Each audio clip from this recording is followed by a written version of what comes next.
Ok, vean, vamos a empezar por la parte de análisis. En el tema de análisis, muchachos, eh, aquí el tema es entender primero qué es análisis y qué comprendemos por análisis, porque hay un error que normalmente ha venido cometiendo la gente, que confunde análisis con presentación de resultados y no es lo mismo. O sea, presentar un resultado es poner los datos, procesarlos, hacer un gráfico y decir, como se ve en el gráfico, 80% dijo que sí, 20 que no. Eso no es análisis. Eso es presentar el dato. Eso es más bien decir lo que está ahí en el gráfico. Ahí no se está analizando.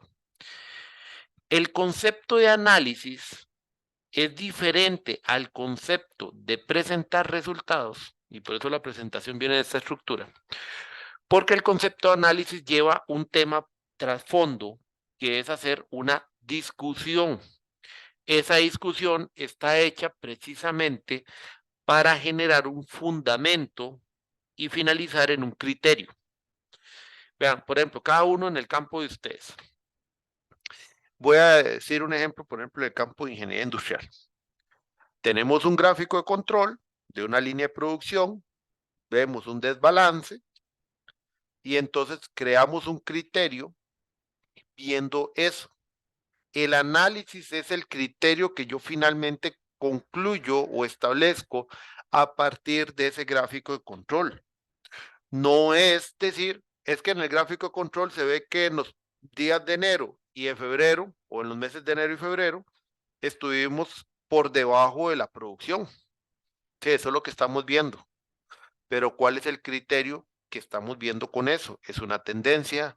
¿Es un análisis histórico? Echamos para atrás y vemos históricamente si es un comportamiento en esos meses. O sea, el análisis es el trabajo a profundidad con esos datos que nosotros tenemos que hacer para llegar a formar un criterio. Pero ahí es donde precisamente, viéndolo desde el sentido común, ustedes podrán notar que no llego a un criterio solamente estableciendo a partir de un solo elemento. Por ejemplo, en un documento que estaba revisando ahora, es que hay un gráfico con unos datos que muestran que sí hay una desviación, pero el cuadro o el elemento no te dice la razón de por qué es. O sea, el cuadro solo muestra que hay un desbalance. Para llegar al criterio y claramente establecer el elemento que lleva a ese desbalance, hay un proceso analítico, o sea, un proceso crítico, riguroso, sistemático para generar un criterio.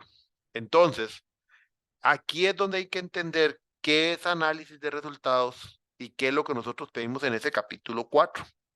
Porque lo que no pedimos en el capítulo 4 es una simple y llana presentación de resultados, que ahí es donde, conforme a veces colocan o arman el análisis, caen en el error precisamente terminar haciendo una presentación de resultados, que es lo que yo más o menos aquí les trato de recomendaciones de cómo plantear el capítulo para que realmente sea un capítulo de análisis, no de presentación de resultados, porque si hacen un capítulo de presentación de resultados, y simple y sencillamente va a estar malo. Entonces, ese es un cuidado que ustedes deben de tener. Entonces, vamos a ver, presentar resultados es la manera gráfica, visual, como finalmente concretamos los datos como tal y los resumimos, los sintetizamos para que sea más sencillo o para que sea fácil su entendimiento. ¿Y a qué voy? Por ejemplo, que era lo que hablábamos con la parte de procesamiento. Si nosotros tenemos data y yo les mostré, ¿se acuerdan? Lo de Google Forms, la data, esto es Excel con ese montón de respuestas, pero no podemos presentar ese Excel con ese montón de respuestas porque nadie nos va a entender nada. O sea, literal no se entiende, porque vamos a ver nada más Excel con respuestas, respuestas. El proceso analítico inicia con la forma en que voy a presentar ese resultado, que era la parte de procesamiento. Cuando establecemos ese mecanismo para presentar los resultados, que sería el uso de gráficos, el uso de diagramas de flujo, el uso de histogramas, el uso de imágenes como tal, el uso de mapas conceptuales, mapas mentales, entre otra serie de herramientas, gráficos de control y otro tipo, es tablas, cuadros también, que se me olvidaba. Son maneras en las cuales sintetizamos esa data ya con elementos concretos, pero todavía no es análisis. Ese es el punto primordial que quiero que les quede hoy. Eso no es análisis, eso es simplemente presentación. Entonces, cuando hablamos de formas de presentar resultados, sí es necesario también dentro del análisis estas formas, porque es la base para comenzar a generar discusión. Pero ahí es donde viene el utilizar técnicas conjunto, porque por ejemplo, para una observación utilizamos, por ejemplo, un conteo de palabras para encontrar conceptos comunes y podemos hacer un mapa de palabras por conteo. Después podemos hacer un gráfico para establecer a partir de una encuesta los resultados de perspectiva sobre cierto tema. Después podemos hacer una valoración semántica de una entrevista que se la estamos haciendo, no sea un gerente. Entonces tenemos tres elementos distintos que van a valorar sobre la misma temática. Ahí donde se aplica la técnica triangulación para comparar esos resultados es donde entra el análisis de ustedes. Esa profundidad de poder encontrar puntos comunes, valoraciones, puntos críticos, es el análisis propio de ustedes. Ahí es donde entra su criterio como investigadores, pero fundamentado en lo que los datos me dan. Porque si los datos demuestran que en una población se repite constantemente el tema de empirismo o se encuentra que, por ejemplo, hay una herramienta X que sí todo el mundo usa y todo el mundo la valora importante, entonces ustedes agarran esa herramienta, la valoran realmente con el criterio ahora sí de ustedes versus eso que están viendo que la empresa ocupa y comienzan a hacer un tipo de chequeo de lista y encuentran que sirve, ese resultado del análisis con criterio es porque ustedes ya construyen una idea de que esa herramienta se puede seguir usando. Eso es un resultado del análisis, porque están definiendo esa herramienta que se puede seguir usando. ¿Ven? Entonces, por eso es que eso es análisis versus solo presentar resultados. Porque si presentamos resultados por separado, no hay un criterio o no hay un elemento en conjunto que lleve a entender si eso va a servir o no va a servir. Por eso es que presentar resultados sería como decir, sí, la empresa tiene o están usando ahorita 5 herramientas distintas, en una en costos, otra en presupuesto, otra al inicio, un Project Charter y un par más. Ajá, ¿y qué? Ven, eso sería presentar resultados. El análisis es entender por cada una de esas herramientas principales cuáles serían las que tienen mayor valor. Entonces, en un proceso un poco más completo, y voy a dejar de compartir porque estaba compartiendo realmente, ¿cómo se llama? Estaba compartiendo realmente solo el PowerPoint y voy a abrir un Word. El proceso, suavecito, se viene para acá. Ay, tengo que abrir aquí. Archivo nuevo. Ok, entonces, el proceso analítico, ¿qué sería? El proceso analítico es, por ejemplo, descubrimiento número uno. Uno, hay 10 plantillas que se están usando en la empresa para gestionar proyectos. Esa fue la primera idea que encontramos. Eso salió de la encuesta. ¿Ok? Perfecto. Descubrimiento número 2.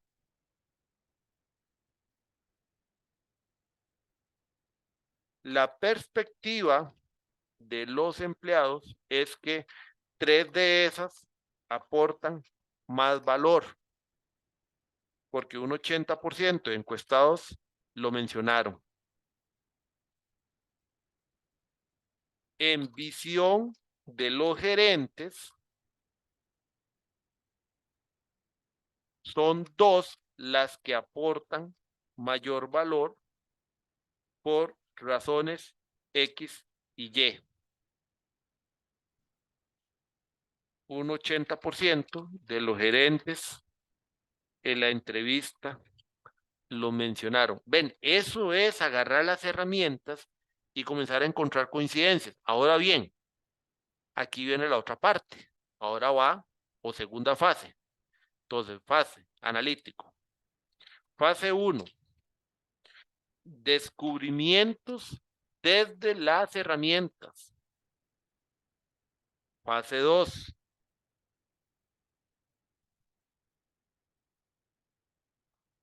fase 2, análisis a profundidad. Y es que ahí es donde a veces se quedan pegados, porque dice, profe, pero ¿cómo analizo? Ok, van primero los resultados, ¿qué me están diciendo las herramientas? Ahora, planteo y les hago la pregunta siguiendo el ejemplo. Ya tenemos estos descubrimientos. Ahora sí, el análisis a profundidad. ¿A quién le toca el análisis a profundidad? ¿A quién le tocaría?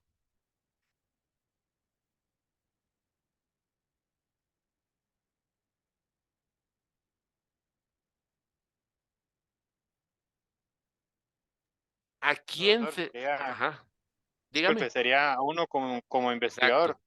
El análisis de profundidad ya le toca a ustedes, pero ahí van viendo las pautas, ven dónde va el orden. Por eso es importante el orden. ¿Es al investigador o la persona investigadora? Ok.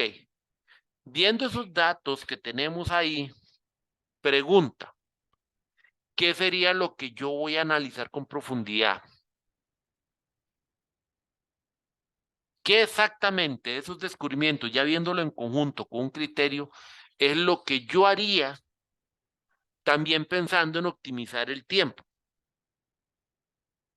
Pregunta número 1, se las voy a hacer para hacerla más sencilla. ¿Ustedes harían un estudio sobre las 10 plantillas? ¿Sí o no?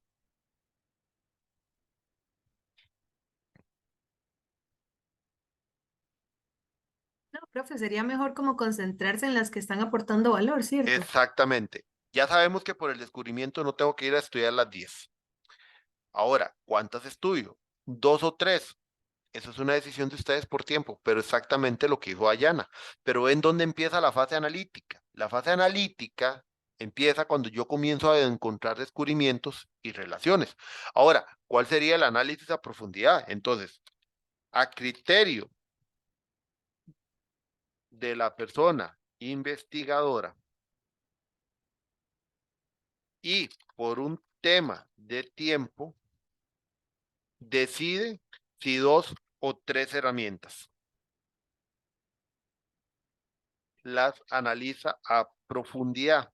¿Por qué 2 o 3? Depende del tiempo, ¿verdad? Porque al final de cuentas, si uno ve y hay una coincidencia entre estas 3, supongamos que hay coincidencia con estas 2 y es una, entonces yo empiezo por las 2 plantillas que en ambos grupos mencionaron. Listo.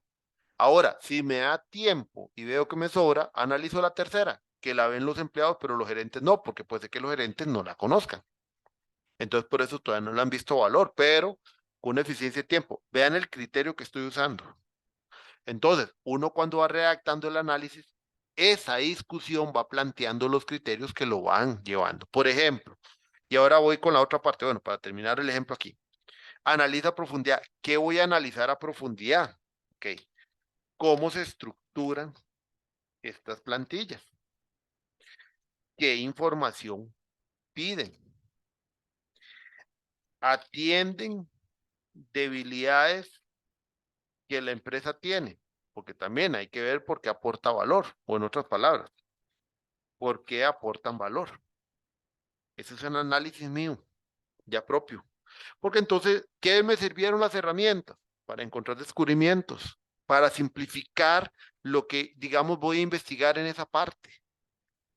Ven, entonces, ya cuando simplifiqué, ya sé que me puedo enfocar en estos elementos. ¿Y por qué es importante enfocarse en estos elementos? Bueno, si la plantilla es de costos, bueno, está estructurada por costos más amplios, costos más pequeños, está estructurada por costos asociados a temas específicos. Bueno, esa información que piden es una información, digamos, a criterio de cada persona que lo llena o realmente es una información que está estructurada. Esa información está relacionada con la estrategia de la empresa y los objetivos que cada proyecto debería cumplir, no sé. ¿Cuáles debilidades en función de lo que hemos encontrado de, por ejemplo, en las causas y demás, que me está aportando o qué información realmente me aporta que atiende realmente a la estrategia? Esas son preguntas que uno se hace porque entonces aquí viene la aplicación de una revisión tipo documental, una ficha documental, y entonces yo ahí aplico una técnica para poder hacer un análisis de la herramienta con una plantilla de investigación para resumen y después apuntar. Entonces, ¿qué es lo que pasa? Cuando uno llega a la sección del capítulo 4, y supongamos que esto es parte de la sección 4.1, uno puede decir 4.1x, análisis de las plantillas y herramientas actuales. Entonces, cuando ya planteamos el análisis, hacemos primero una explicación de los hallazgos en general, o sea, estos descubrimientos, explicando cómo de una herramienta hacia otra hay una relación por cruce de variables entre ellas. En una segunda, establecemos criterios de esas relaciones para pasar al análisis a profundidad. O sea, en una primera instancia decimos, por ejemplo, y no lo voy a escribir porque puede ser un poco largo, a partir de la aplicación de o no, a partir de la búsqueda de revisión documental dentro de la organización, se ubicaron dentro de los portafolios de los diferentes expedientes de proyecto o dentro de los expedientes documentales de cada proyecto, que la empresa al menos en los últimos 5 o 6 años ha aplicado 10 plantillas distintas en los distintos proyectos, pero no de manera sistematizada, sino que hay plantillas que se han ubicado en 3 proyectos, hay plantillas que se ubicaron en 4, hay plantillas que se ubicó en un solo proyecto. Estas 10 plantillas se ubican específicamente en las áreas de costo, calidad, entrega, lo que sea. Ahora, ¿cómo se logra ver en la figura 1.x desde la perspectiva de los empleados de estas 10 herramientas ubicadas, solamente 3 aportan mayor valor, que las enfocaron en las áreas tales y tales? El razonamiento dado por los empleados para ubicarlas como de mayor valor se relaciona con temas como A, como B y como C.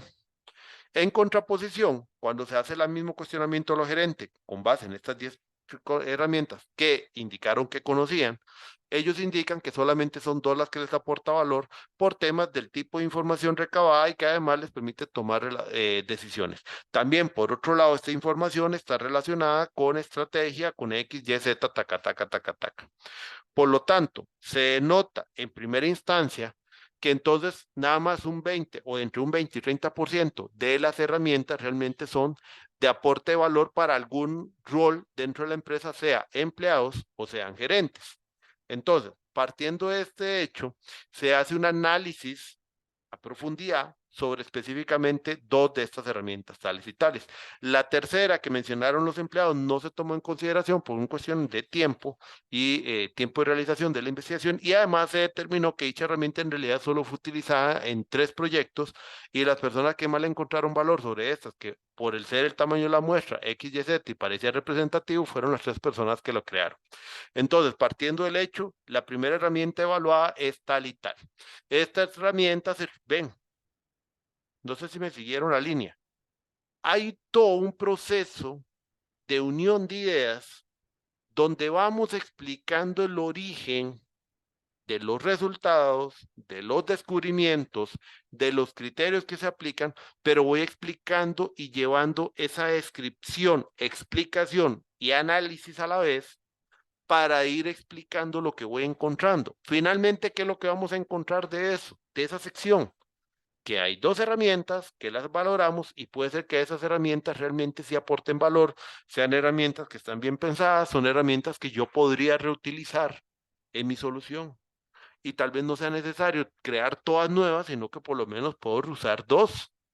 que son importantes porque no sé, tal vez puede ser hasta el mismo acta de inicio, porque ya ha sido un acta que ha sido personalizada por ellos.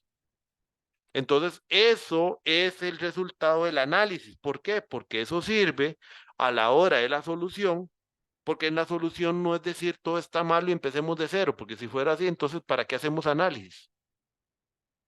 Entonces, esa es la verdadera perspectiva del análisis.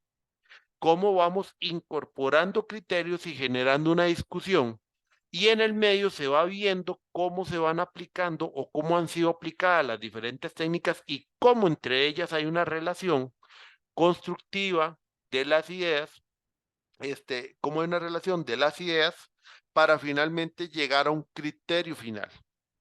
¿Ven? Esa es la parte más importante.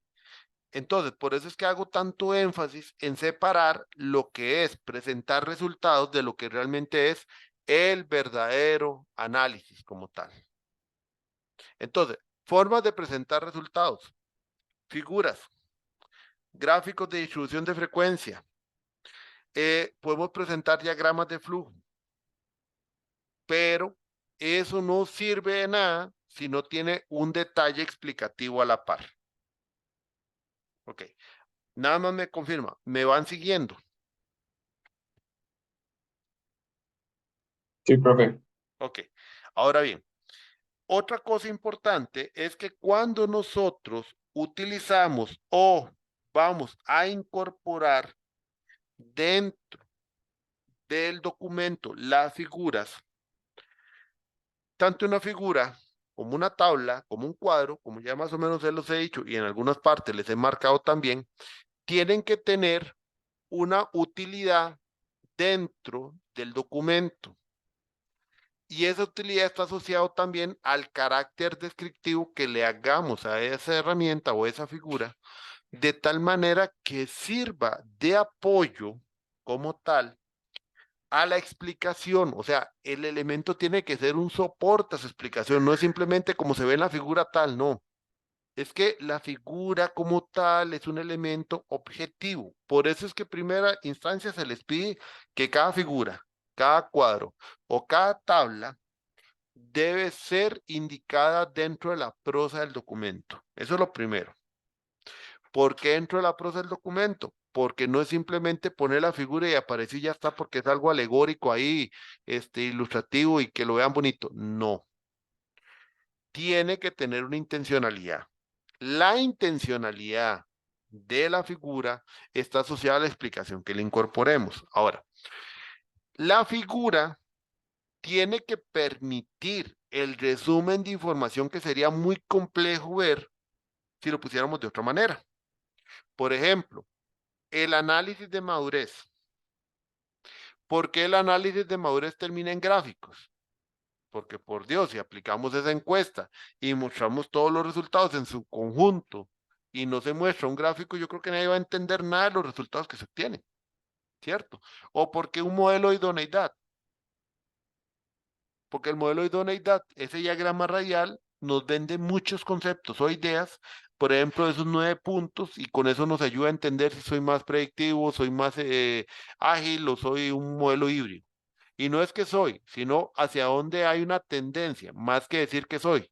Pero si no fuera ese gráfico y tuviéramos solo cuestionarios, no lo entenderíamos. Entonces, la figura o gráfico es porque nos va a ayudar a simplificar la información compleja.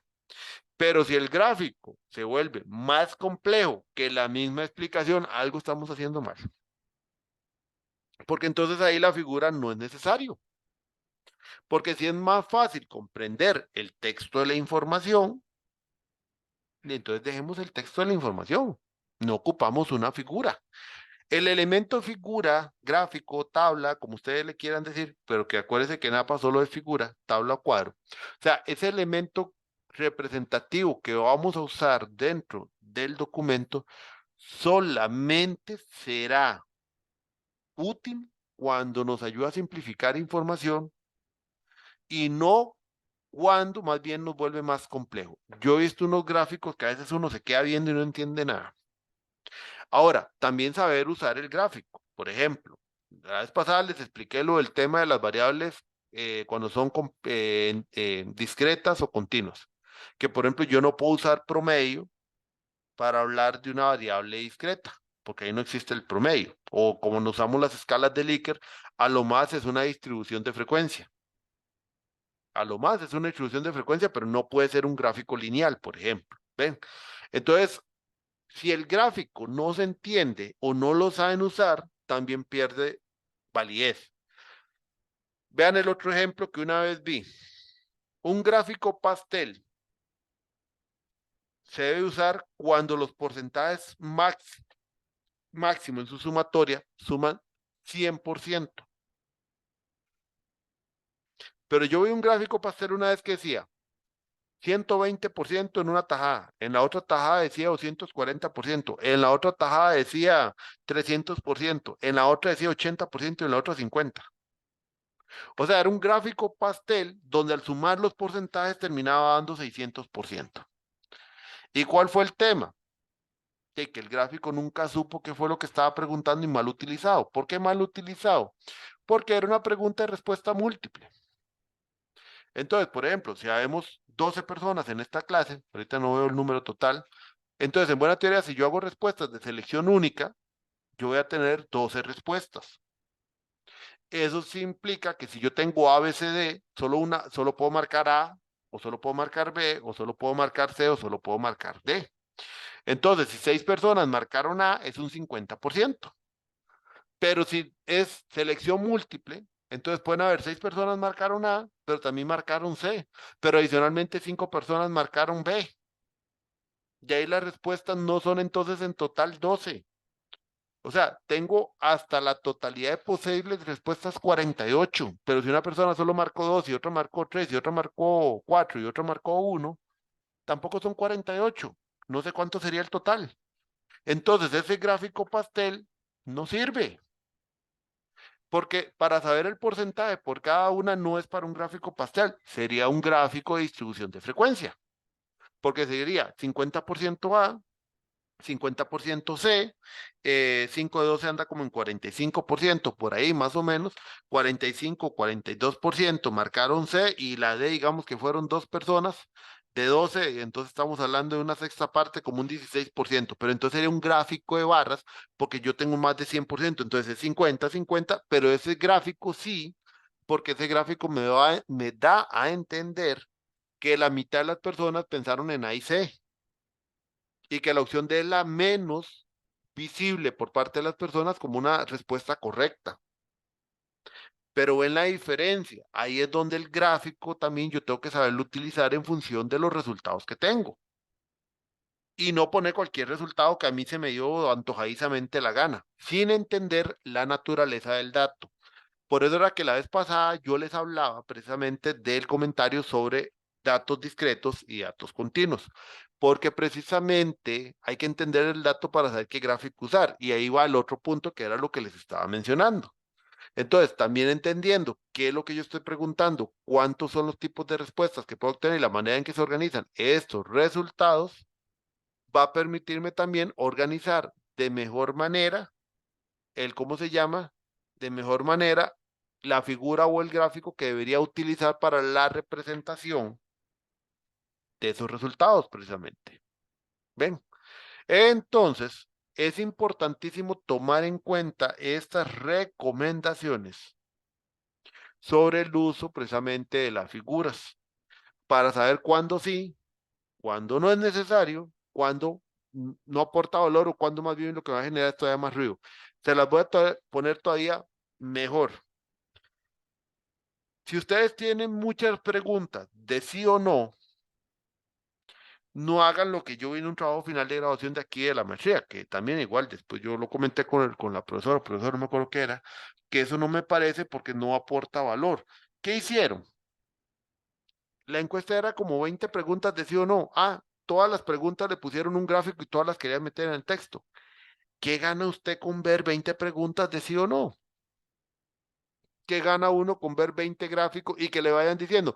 En la pregunta número 2, entonces se puede ver que el 80% de las personas sí aprueban el uso de buenas prácticas y pone la figura. En la figura número 3, luego se puede observar cómo también un 60% de las personas sí aprobarían que se pueda modificar no sé, los procedimientos que tienen actualmente y pone eso. Eso hace volumen, pero no calidad de un documento. Entonces, ahí es donde viene el sentido común de saber para qué sí, para qué no. Alguien puede decir, profe, pero entonces, ¿cómo al final uno logra evidenciar que aplicó las técnicas y todo? Bueno, para eso están los apéndices. Si ustedes quieren poner en un apéndice ya todos los resultados y los gráficos, de manera para que alguien pueda valorar la aplicación y los resultados, y obviamente éticamente se corresponde que ustedes lo aplicaron, déjenlo en un apéndice, pero en el documento únicamente se incorporan aquellas figuras o gráficos que realmente van a aportar un valor crítico al proyecto como tal y que son necesarios dentro del contexto tal y como yo lo expliqué con el ejemplo acá. Porque los descubrimientos y esos gráficos, tal vez ahí sí de 80% mencionaron que cuáles eran las herramientas y ese gráfico vara, ese sí podría ser importante porque permite la construcción de la redacción. Pero poner gráficos por poner solo para decir que ahí está el sí o no, cae en el error de hacer una presentación de resultados y peor aún, algunos que no están aportando absolutamente nada de valor. Entonces, eso es importantísimo en la parte del análisis. Otros elementos, que era lo que estaba comentando, los diferentes tipos de gráficos, comprender cada gráfico, qué tipo de datos es el que se puede usar y qué tipo de datos no se usa en esos gráficos, no construir gráficos con datos que no corresponden porque van a generar figuras que no hacen sentido.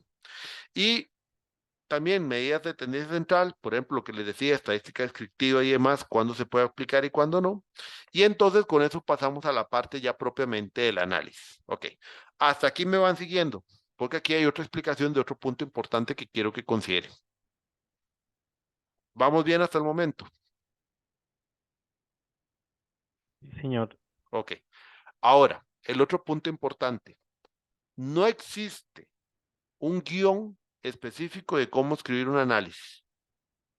Ustedes pueden leer cualquier libro de metodología de los que yo he visto y he leído y que tengo varios en la casa, porque es que, digamos, este curso no les voy a decir, eh, vamos a ver, yo he llevado cursos de investigación y he llevado también programas y también en, ¿cómo se llama? En carrera, tengo libros de investigación y ahora que me había vuelto a meter a estudiar, volví a llevar los cursos de investigación de esa carrera y los libros me los dan. Tengo libros actualizados, pero es interesante porque después de ver 5 o 6 libros distintos de investigación, hay una cosa muy interesante. La parte del análisis, si uno lee esos documentos, habla precisamente que los resultados, cómo se presentan, este tipo de relaciones, pero no hay un desarrollo que le diga a usted claramente cómo se hace el análisis, porque no existe.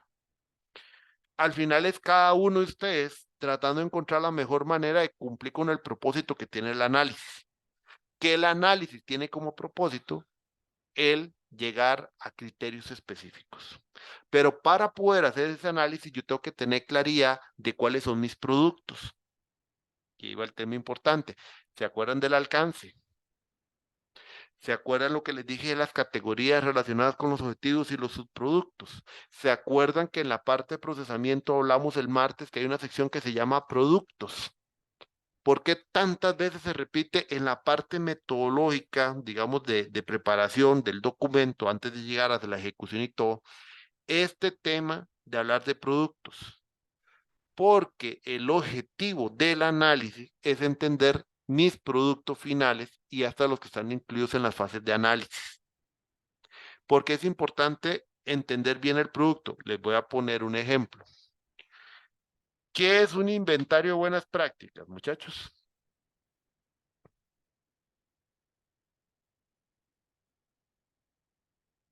Y estas preguntas que les hago es porque son debilidades que he visto en los documentos de ustedes. Por eso que les hago estas preguntas porque estoy trabajando tips precisamente para que ustedes después trabajen y lleguen a cosas concretas. ¿Qué sería o qué es un inventario de buenas prácticas en el concepto de ustedes?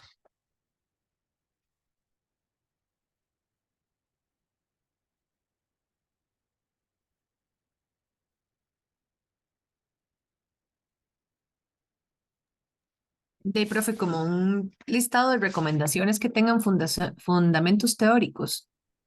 Ok, fundamentos teóricos. Un inventario de buenas prácticas es en sí una lista de buenas prácticas, pero el producto en sí, más allá de la lista, es entender que no solo salen de lo teórico.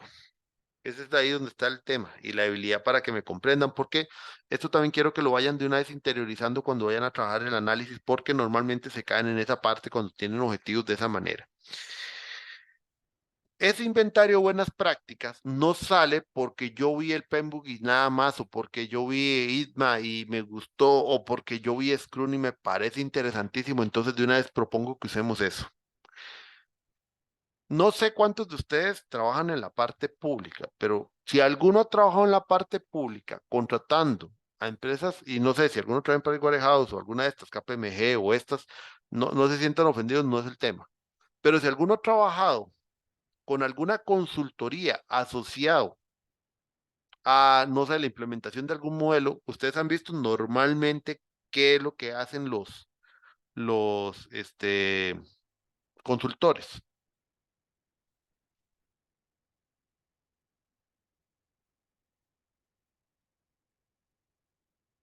No, ninguno. De, profe, como dar recomendaciones bajo su experiencia también y juicio experto, creo.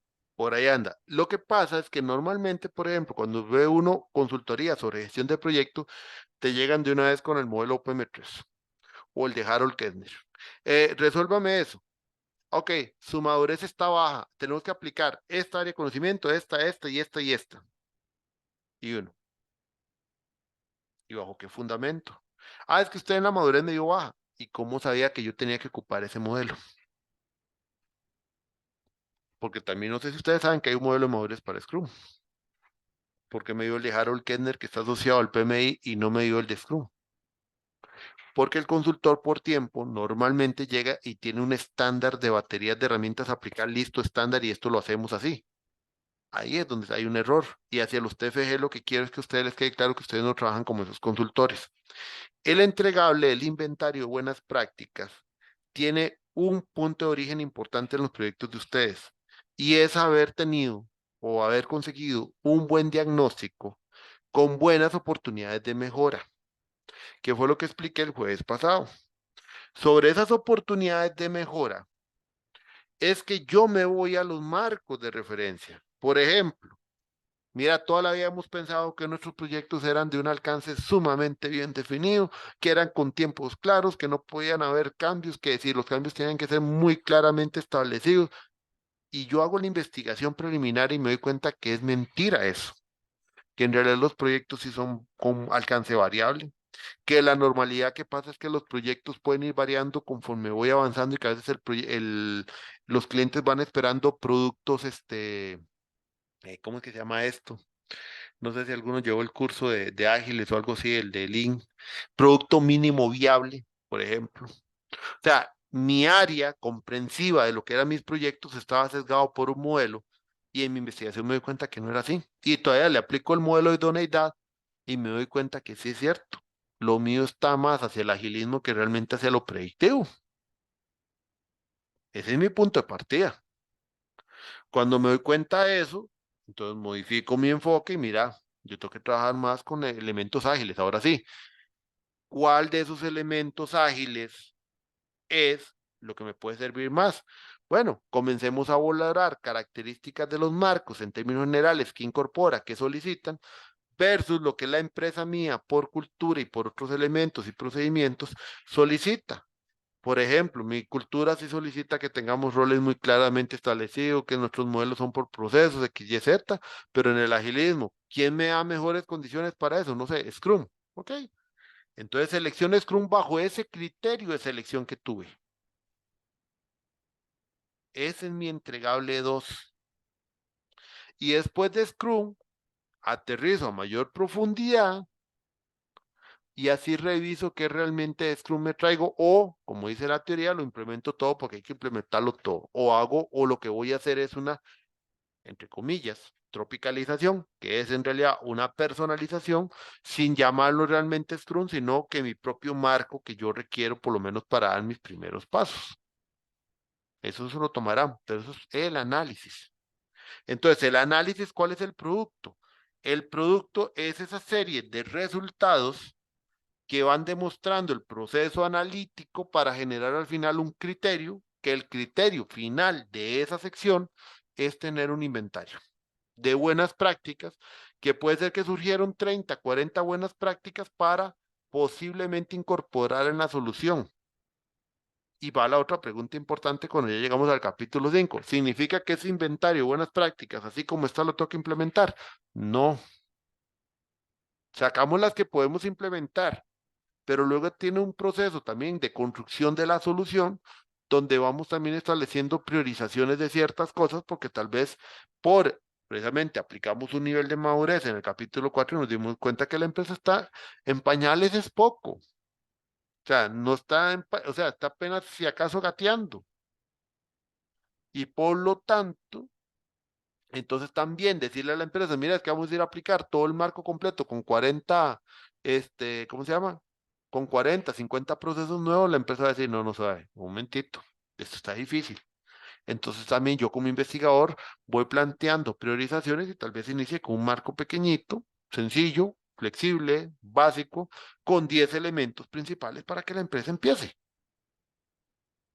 Por eso, yo tengo que tener claridad cuál es mi producto. Porque entonces cuando yo hago el análisis, tengo claridad en ese proceso. Errores que uno ve en el capítulo 4. Llegaron a los puntos de mejora. Bueno, entonces, considerando lo que dice el PMI, la empresa debería implementar de una vez esto y esto. Porque la empresa sí debería considerar todas estas áreas de conocimiento porque el PMI lo dice. ¿Y el análisis para qué sirvió? Como decía un compañero, que ve el análisis allá donde el sol nunca brilla. Porque al final de cuentas entonces el análisis no era para nada, porque ya cuando llegan a esa parte es lo que diga el PMI. No estoy satanizando el PMI, ¿verdad? No lleguemos a después, es que el profesor que dice que no, no es que no puedan usar el PMI, sí lo pueden usar, no es el tema. Pero igual puede pasar con llegar y decir, es que entonces lo que dice Scrum que hay que aplicar, lo que dice Lean Management es lo que hay que aplicar, lo que dice Kanban es lo que hay que aplicar, lo que dice Lean es lo que hay que aplicar, no, es que no es lo que dice el marco de buenas prácticas. Es lo que mi análisis arrojó que yo ocupo y que salió precisamente de ese marco que me puede servir. Entonces, por eso es que mi énfasis en esta presentación es hacerles mucho hincapié en tener claridad del producto que esperamos por cada objetivo para que así correctamente sea realizado el análisis sobre ese resultado. Diego.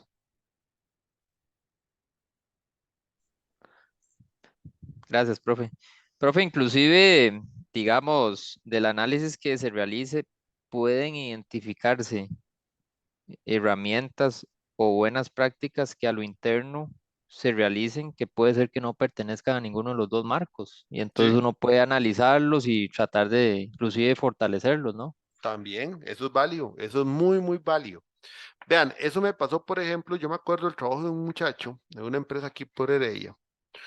Era privada, no era pública, era privada. Y es que una de las observaciones que yo le marqué como lector, le digo, "Yay, pero ¿y el análisis que usted hizo sobre las herramientas en qué quedó? Porque ahora veo en la solución un montón de cosas nuevas, todo nuevo, pero el análisis usted haya marcado como 3 o 4 cosas, bien, se las marqué en observaciones. El muchacho cuando responde, no sé qué, no me acuerdo qué respondió al final. Yo lo dejé pasar y dije, "Bueno, vamos a ver qué pasa en la defensa". Entonces en la defensa le digo, mira, pero es que yo lo que no entiendo es esto. Usted en el análisis encontró que la empresa tampoco era que estaba gateando, o sea, habían cosas interesantes. ¿Qué pasó con eso? Ah, es que como en la empresa tenemos la cultura de que cuando una herramienta, por ejemplo, la tomo como base, pero aunque sea que yo le cambie un espacio, le cambie un nombre, ya tengo que ponerle un nuevo código, entonces pasó con nuevo código. Y le digo yo, ¿y eso dónde usted lo puso en el análisis? Ah, no, es que no lo puse. ¿Y cómo carajos voy a saber yo como lector que usted podía hacer eso? O sea, ¿cómo voy a saberlo si usted no lo expuso en el análisis que uno de los condicionamientos de la organización era que cualquier solución tiene que ir con un cambio de numeración y de procedimiento por cualquier cambio mínimo que sea, y entonces usted me indica que tales y tales, si me hubiera hecho esa relación de decirme en la solución tales y tales elementos en realidad corresponden a estos y estos otros, yo lo felicito, como le dije yo a usted en la presentación, yo lo felicito que lo haya hecho, pero en el documento usted tiene que explicarlo. Entonces, es lo que vos estás diciendo. No importa que no pertenezca a ningún marco, pero si lo que ustedes descubren en el análisis es que hay cosas que están buenas, ¿por qué vamos a pagar una luz que brilla ahí en esa oscuridad de la empresa? ¿Por qué la vamos a pagar de una vez y por tirarle encima cosas que tal vez la gente no entienda? Y es que ahí es donde el análisis es muy importante y saberlo construir. Si tenemos también personas, y eso es un tema interesantísimo, si ya por ende en la empresa hay una cierta cultura que se han acostumbrado a ciertos elementos, aunque el análisis nos arroje por otro camino, ahí entra una disyuntiva interesante que a veces yo discuto con los alumnos que tengo en tutoría y me dicen, profe, pero es que ¿cómo hago? Si yo, por ejemplo, yo ya estoy trabajando así, completamente lineal, entonces me voy dando cuenta que yo tengo estas interacciones y la gente todavía no entiende lo que es estar haciendo retrospectivas o esto, y hay que implementarlo porque lo vamos a ocupar, porque realmente nuestros proyectos entre planificación y ejecución es un vaivén, vaivén, vaivén, casi que van en paralelo haciéndose, porque los proyectos avanzan así. Le digo yo, entonces el tema, ¿qué sería? Qué me dice usted como investigador o investigadora? Mira, yo diría que continuemos con la cultura así, pero voy a introducir ciertos cambios de esta manera y esta manera, y voy a introducir algunos elementos de Scrum que me permita por lo menos que tengamos ese vaivén entre ejecución y planificación para poder estar constantemente valorando los requisitos y haciendo los cambios antes de empezar realmente ya a elaborar, donde me saldría más caro el cambio. Perfecto. Eso no te lo dice el PMI, eso no te lo dice Scrum. Eso lo dice la experiencia de alguien que entendió su análisis. Ahora, detrás de eso, que no significa que sea una tontera o que sea un invento, porque no es un invento, si hay un fundamento que me dice, mira, hay un modelo híbrido dentro de enfoques híbridos que me permite esa combinación de elementos y entonces del agilismo me traigo la capacidad de hacer una gestión de cambio, de alcance más rápido, por ejemplo, usando técnicas como la retrospectiva, y lo incorporo dentro del proceso para comenzar a probar eso y así las personas puedan ir trabajando también sobre la marcha sin mucho cambio de cultura. Perfecto, ese es el análisis que ocupamos que ustedes hagan, porque nadie mejor que ustedes que entender su empresa. Normalmente cuando me llegan con esos cuestionamientos, uno ve que quiere que uno les dé la respuesta, pero yo no les doy la respuesta, yo les digo, ¿qué es lo que ustedes piensan? Porque ese pensamiento ya después yo les ayudo a ir encontrando un camino. ¿Pero por qué el pensamiento? Porque es su trabajo. Ustedes son los que conocen su empresa. Yo no estoy trabajando en esa empresa. Ni los tutores de ustedes trabajan en la empresa. Pero bajo esas condiciones que ustedes conocen, que tienen que quedar documentadas en el análisis para un mejor entendimiento del documento escrito, es que se van tomando decisiones. Y ahí es donde yo siempre digo, las soluciones que a veces uno normalmente lee no están malas. Y yo a veces le mando a Milton a decir cuando me toca como lector de un documento, vea, la solución yo no puedo decir que está mala porque no es que esté mala, tiene cosas buenas, pero hay una cosa que yo no puedo entender, que es que el análisis no me lleva a esa solución o el análisis que construyeron fue realmente tan pobre, tan poco explicativo, tan poco entendible con respecto a los productos del proyecto, que cuando uno llega a la solución, no logramos, o no logro, por lo menos mi persona, relacionar solución con el análisis. Entonces, puede ser que la solución no esté mala, y yo nunca digo que una solución esté mala, porque la solución, toda solución tiene algún pensamiento y está orientada a algo. Pero el tema es que ahí es donde uno la solución no la puede valorar si está en función de algo porque no encaja con el análisis. Entonces, el análisis se hace fundamental porque en esta etapa es donde tienen que quedar claros tantos hallazgos, tantos elementos, tantos criterios que ustedes van a usar para después en la solución fundamental. Ejemplo, lo que dijo Diego. La empresa ahorita no tiene nada que ver con el PMI ni con Scrum, simplemente lo han hecho al agua, se lanzaron, pero mira, encontré que A, que B, que C son cosas interesantes que sin tener las personas ni un conocimiento en esto ni en lo otro, han planteado. Y ese planteamiento está interesante porque al analizarlo con esto y esto, es funcional. Perfecto. ¿Qué impide que se pueda usar? Nada. Mira, durante el análisis me voy dando cuenta que la empresa ya usa Jira. ¿Para que no la dejamos bien? Ok. Hacemos la solución y después se explica cómo Jira da soporte a esa explicación y entonces incorporan el uso de Jira como parte de la solución. Listo. Pero hay un análisis. Entonces, el análisis se vuelve fundamental para esa evaluación del informe final. Otra cosa importante, el análisis dentro de la evaluación del informe final, tanto para tutor como para lectores, tiene un 35% de peso. Digamos, del 1 al 100 del tutor, el análisis tiene 35% de peso. Dentro del 1 al 100 del lector, el análisis tiene un 35% de peso. Entonces no es nada despreciable lo que vale esta sección. Por eso que le pongo tanto detalle para que lo logren mejorar y lo hagan de una buena manera. ¿Dudas hasta el momento?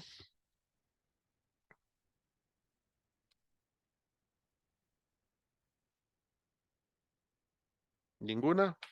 Sigo.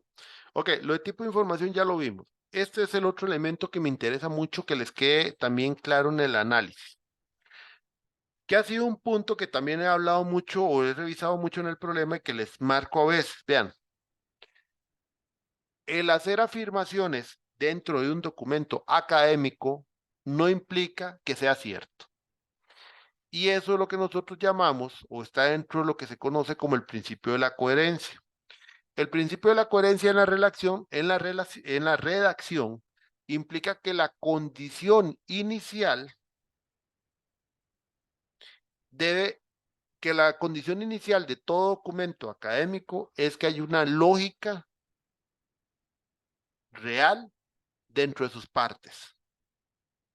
O sea, no puede haber ambigüedad, no puede haber una incorrección, o sea, no podemos establecer relaciones falsas a partir de afirmaciones, que es lo que conocemos como falacias.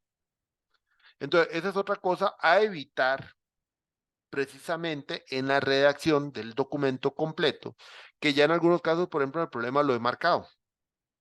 Por ejemplo, es que una de las causas del problema es que la empresa no cumple con las buenas prácticas y por eso los resultados no son exitosos.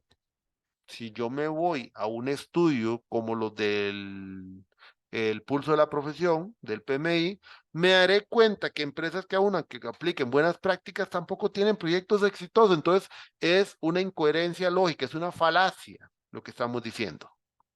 Entonces, la causa no es válida. Por ejemplo, hace creo que 1 o 2 bimestres que tuve un grupo, una estudiante decía, es que el problema que ellos tienen es que no tienen buenas prácticas para llevar a cabo ese proyecto. Y yo, ¿y qué? Ya es que si no aplican buenas prácticas, el proyecto que ellos van a hacer va a salir malo. Y le digo yo, ¿y el aplicar buenas prácticas va a asegurar que tenga un proyecto exitoso? Sí, sí, sí. Le digo, no, revísese los estudios de Pulso Profession. O revísese documentos hasta el gobierno que tiene toda una metodología. En el gobierno todos los proyectos salen exitosos con metodologías completamente estandarizadas, burocráticas y que son mamotretos de documentos. Bueno, entonces lo que me está diciendo es una falacia. Por eso por eso es que el afirmar en un documento académico es un error, porque más bien lo que está implicando es un juicio de valor que está sesgando la investigación y está generando una incoherencia como tal. Y eso es lo que se llama falacia. Entonces, Alexis. Profe, disculpe, en ese caso que usted menciona, este, lo correcto es que tal vez la reacción o lo que se hubiera propuesto es decir que las buenas prácticas permitirían en una medida alcanzar el éxito en ese proyecto, pero no afirmarlo. Exactamente, exacto. Lo que sí puede afirmar es que según dicen los estudios, si yo llego a aplicar buenas prácticas, es una oportunidad que tiene la empresa para aumentar sus probabilidades de éxito del proyecto, pero no que el problema que tienen es que no aplican buenas prácticas, porque eso sí es una falacia. Pero lo que vos decís por el otro lado es cierto, porque estudios sí respaldan que si yo incorporo en mi organización, en un proyecto específico, aplicaciones de buenas prácticas, estas buenas prácticas me pueden ayudar a aumentar la probabilidad por elementos como estandarizar procesos, que la gente tenga roles claros, tenga funciones claras. Entonces, todos esos elementos contribuyen a una armonía organizacional que puede ayudar al éxito. Porque también dentro de un proyecto hay condiciones ambientales que están fuera del control de nosotros y que normalmente nos puede llevar al traste.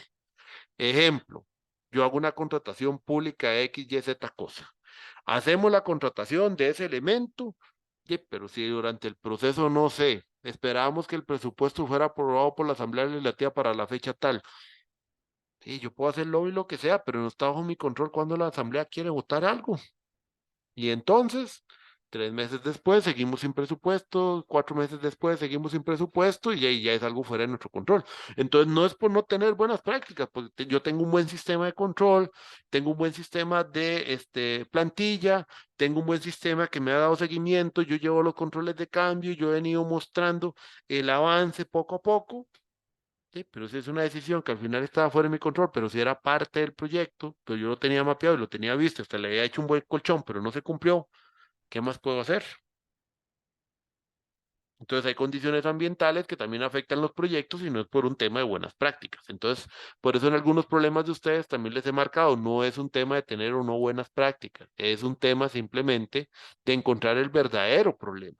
Por eso es que los problemas no se definen así. Pero para un proyecto específico es una buena oportunidad en algunos casos.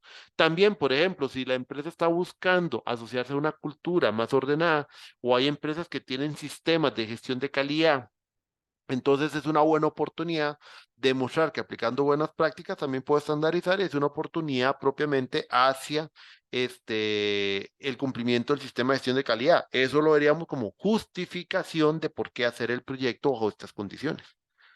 Ve, eso es una sección que eliminamos del documento. Antes hacíamos una sección que se llamaba también justificación, pero en realidad con solo la definición del problema más importante. Pero en el término positivo, la aplicación de buenas prácticas sí te trae eso y no cae en el rango de falacia porque eso sí está respaldado por estudios. ¿Ven?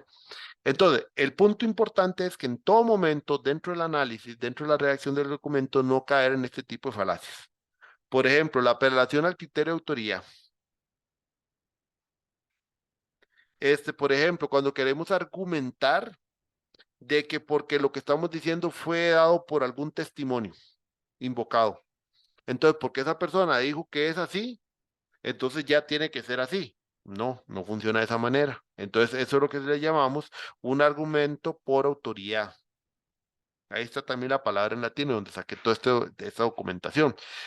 Otro también, por ejemplo, si ese criterio con autoridad en realidad es un falso testimonio como tal, entonces también estamos generando algo que es incorrecto como tal.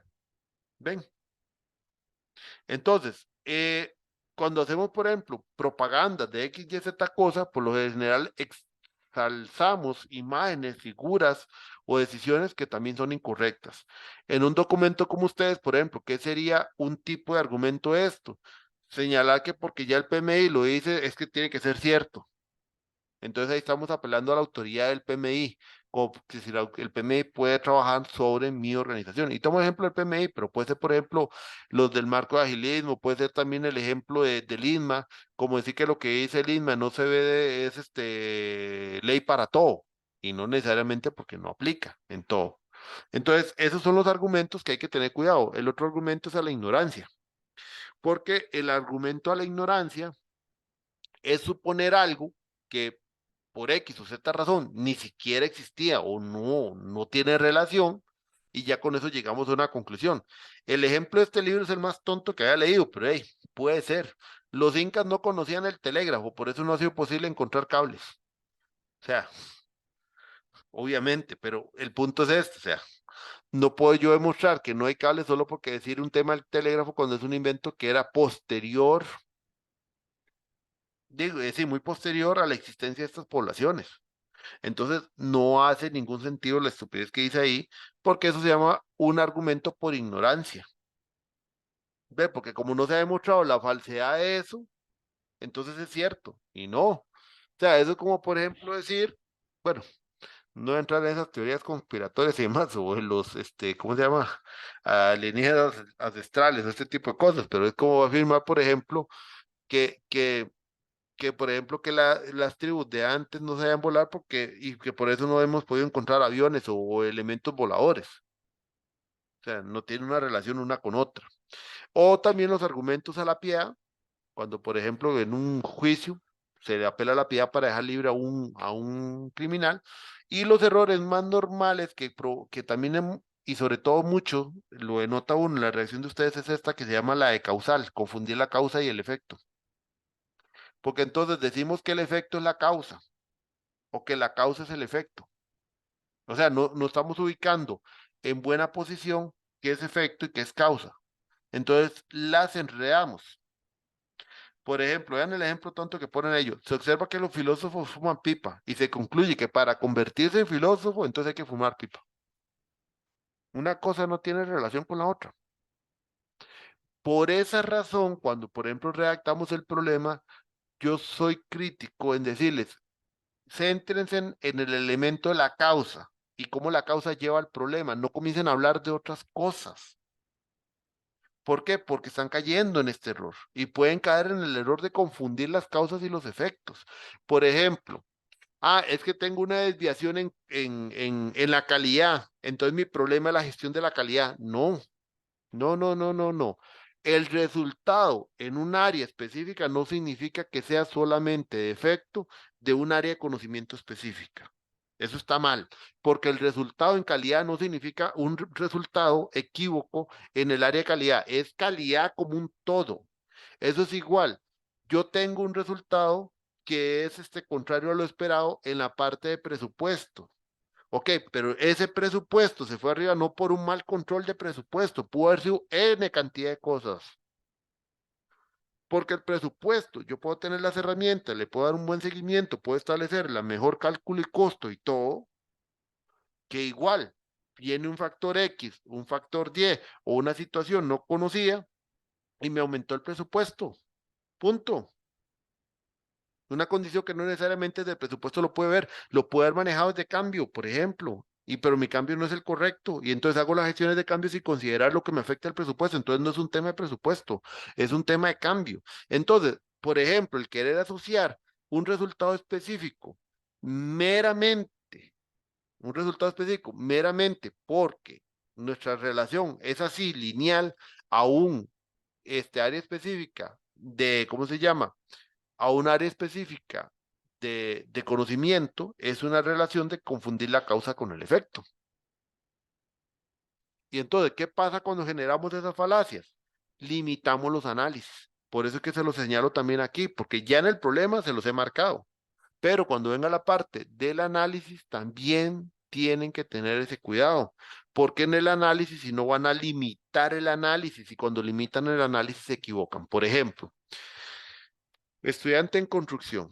Se le metió que el problema era calidad, cuando el problema lo que él le estaba diciendo como problema es que los resultados finales o la entrega de los productos no cumplían con la calidad esperada del cliente, pero eso es calidad del producto, por ejemplo, que una tubería no cumplía con una prueba que el cliente pedía. La gestión no solamente es gestión de calidad. ¿Qué pasó con los requerimientos? ¿Qué pasó con el seguimiento? Cuando se hace la instalación, si veo que me cambian la prueba, ¿porque yo no he cambiado la prueba? Porque no he hecho mis gestiones de cambio. Es general. Llega el análisis y de una vez, entonces el problema como está planteado en calidad, entonces se hace un análisis solo de la calidad que hace la empresa actualmente la gestión. Error. Y también se comentó con el tutor porque también cometió el error de permitirle que los limitara. No, eso es un error. Porque al estar confundiendo la causa con el efecto, están limitando el resultado de que pueden obtener de un análisis integral. Entonces el análisis no lo pueden limitar. O sea, lo que quiero que entiendan es que por una falacia pueden estar haciendo limitaciones que no corresponden al análisis que deberían hacer. ¿Ven?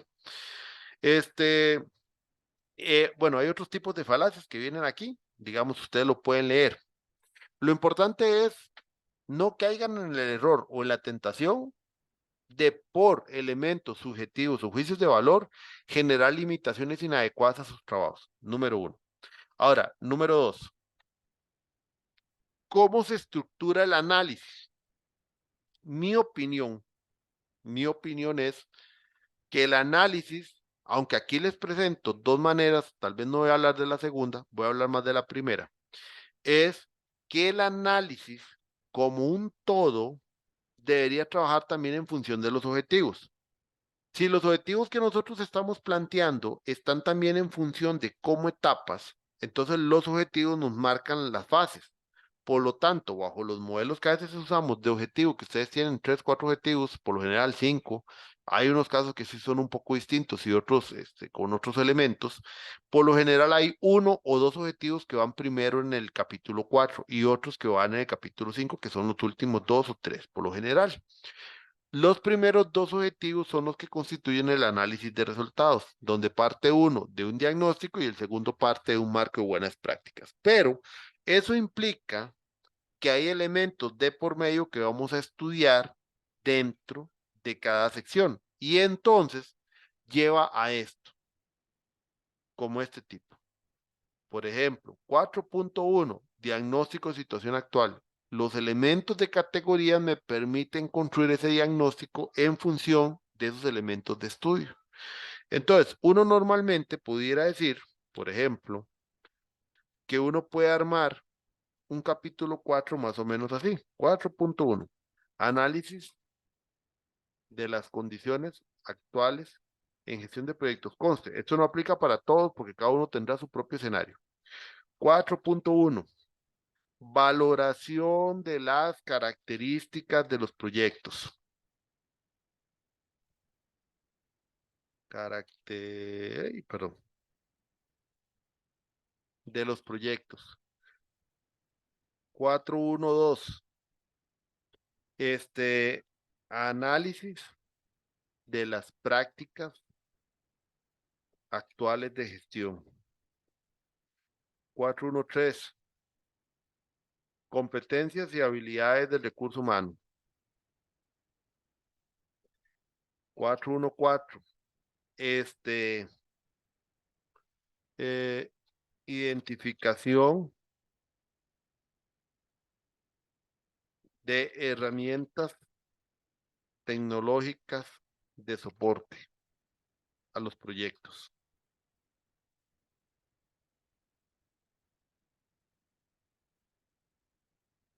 4.1.5. Determinación de oportunidades de mejora. Que la oportunidad de mejora como tal no es una categoría, es un resultado, pero un resultado del resto de análisis que hemos venido realizando. ¿Ven? 4.2. Inventario de buenas prácticas. 4.2.1. Valoración de marco 1. 4.2.2. Valoración de marco 2. No sé, 4.2.3. Buenas prácticas aplicables a la empresa.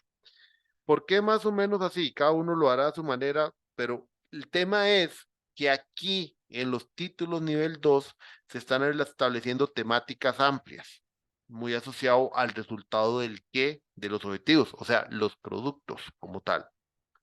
Pero esos productos están desagregados en una serie de elementos de estudio que es lo que nosotros ocupamos para poder llegar a la finalidad o propósito que tiene cada objetivo. ¿Ven?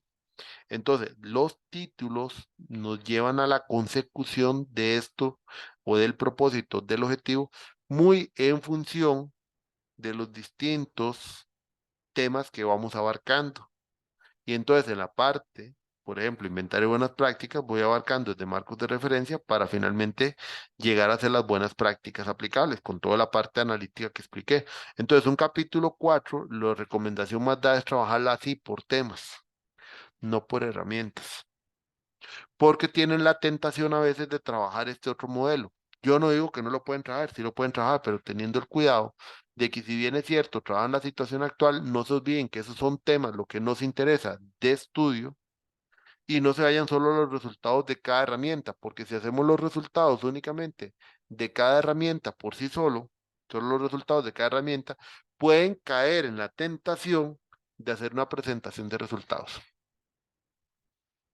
O sea, solo hacen lo de la presentación de resultados y no terminan analizando. Y si no, también puede caer en la tentación de ir nada más presentando los resultados, van como que cada herramienta es independiente y en ningún punto hacen un análisis cruzado de entre las herramientas, cuando las herramientas por sí mismas deberían tener un cruce entre ellas. Ven, esa es la parte que a veces falla porque no se ve el cruce de los resultados en sí mismo.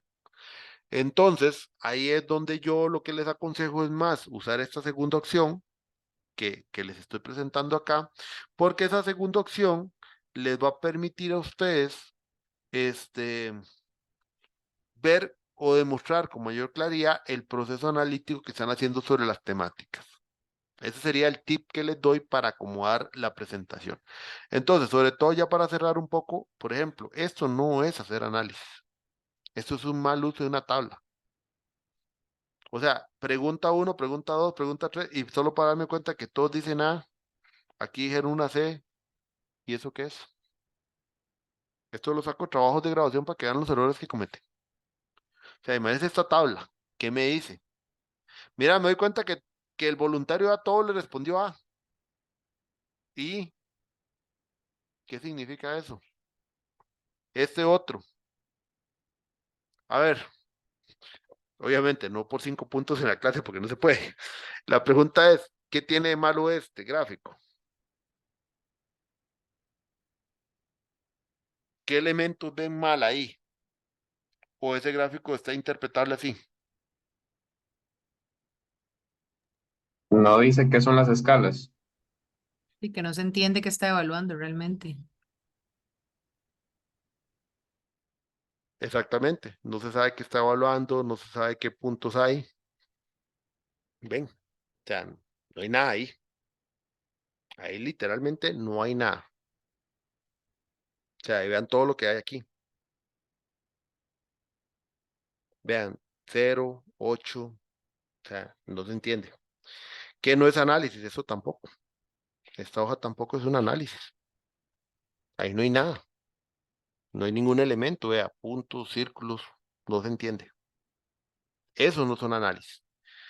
Profe, Entonces, dígame. disculpa ahí que no haya levantado la manita. Digamos que entonces, ese, por ejemplo, que decía ahí, inicio de proyecto, puede ser una figura para intentar explicar que si usas ese documento para iniciar un proyecto y no sé qué, no sé cuánto, podría utilizarse para eso, ¿no? Pero no, sí, como decís vos, no serviría para. O sea, a partir de esa figura, que es como un pantallazo de un documento, podría desprenderse una interpretación de la figura y a partir de ahí se desarrolla, pero tal cual un análisis entiendo que no podría ser, ¿no? La, Es que la, la que sigue, profe.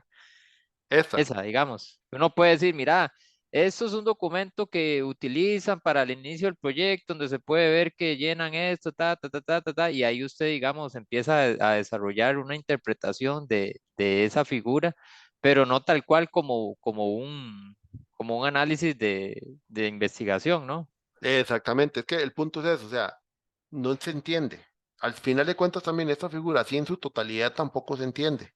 O sea, parece que es una hoja de requisito de inicio de proyecto, pero ya, y si no hay comentario y no hay explicación, por sí misma no te genera un análisis. ¿Ves? Entonces, o sea, es algo muy, muy complicado acá porque la explicación sería muy detallada, pero ve que la misma figura es muy complicada de entender. Entonces ahí es Sí, donde yo diría, obviamente, no parte como análisis. Entonces, los ejemplos que les mostré precisamente es para que ustedes identifiquen qué sí es análisis y qué no es análisis y lo puedan hacer en el capítulo 4. ¿Dudas, consultas de esta parte?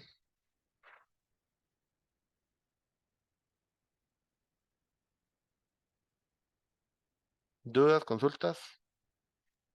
No, profe, yo creo que ya cuando esté uno como metido en esa parte y haciéndolo, recordar todos estos tips, ¿verdad? Que no se nos vayan. Exactamente. Pero por Nada, ahora, por ahora estamos. todo bien. Ujú. Ok, Profe, una pregunta, así dígame. como un poco nada más para saber la trazabilidad, porque yo entiendo que estos tips que nos estás dando es como para la continuidad del documento en el curso que sigue, Ujú, ¿verdad? exactamente. El que sigue y el que sigue después. El que sigue, pero eso siempre los vamos a llevar con vos o cambia. Es que los cursos ya no siguen clases. Es que ese es el punto. Y aquí no hay más Ah, ok, clases. ok, Acuérdense que sí, ustedes ya cierto, van con su cierto, tutor. Entonces la idea es que se queden con esto para que lo puedan trabajar con su tutor. cierto, cierto, cierto, sí, sí, sí, Ujú, toda la razón, sí, sí. Gracias, esa era la duda que tenía. estamos. Bueno, muchachos, entonces paro acá. Voy a parar grabación y